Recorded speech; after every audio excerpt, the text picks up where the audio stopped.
Thank you. All right, Professor Naomi Damba, yes, 50 years of Biafra. I grew up hearing about a Biafra estate here in the country. Now people can relate to Biafra estate, I think, in Islands, right? You were not born then. Yet. I was not born then. Okay. I think that Nigeria as a nation have substantive and significant progress from Biafra to where we are.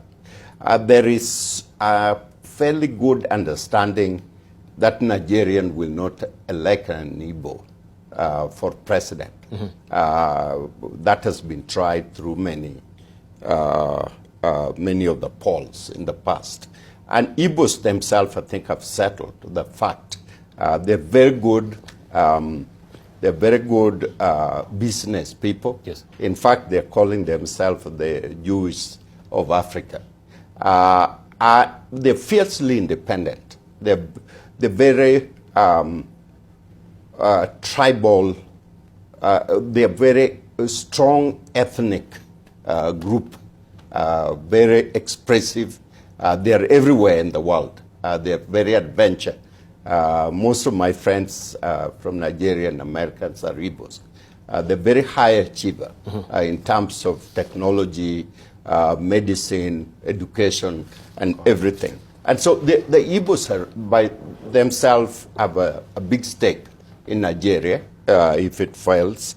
I think the big issue is the scale on which you divide the pie.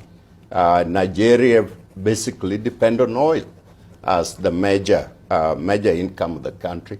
Nigeria is the third world provider of oil to America. The question is, where does that money go? There are people who've stuck in their garage packs and packs of dollars. Right, I mean, they steal in a big way. And so the issue is the means on which the benefit of this oil encompass all Nigeria. Right. That's the big question. And we've seen recently also the resurgence of the poster boy of Biafra, so to speak, Nnamdi Kanu, who is the indigenous leader of Biafra right now. Yes. So the Biafra state in itself, or the Biafra mentality, is still very rife with the Nigerians, especially with the Igbos. Very briefly, Professor. That's dying. The younger Igbos are more international, they're more national Nigerian than the Biafra. I don't think that sentiment will rise to a major conflict between the state and Igbo again. He was in detention for 2 years, especially, and of course, because of his sentiments over the radio. I think we have the Biafra radio station.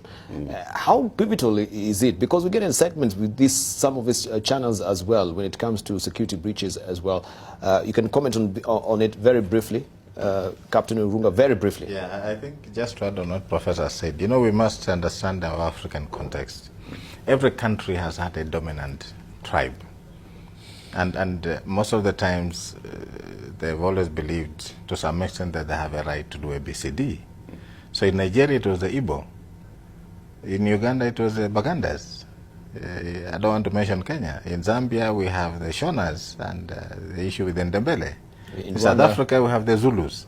So the idea has always been, if you don't manage these very aggressive communities and countries, yes, then they get problems. But in Nigeria, the Igbos were in such a position that they thought without them Nigeria would not have moved in terms of their intellect, in terms of their being good administrators, in terms of their exposure, and the outgoing nature of the Igbo nation. And therefore, when they failed, the war took about three years or so, and actually Ojukwu was pardoned. That's how the war ended. And of course, he died. Is he alive or he died? No, he died. He died the other day. So I think we must understand that this has been something that our colonial masters never took into context, and they kept us fighting amongst themselves and kept on propping tribes with a view of divide and rule. And therefore, that's how we must understand. That is how the Biafra thing came about. All right, thank you. Yes. Thank you.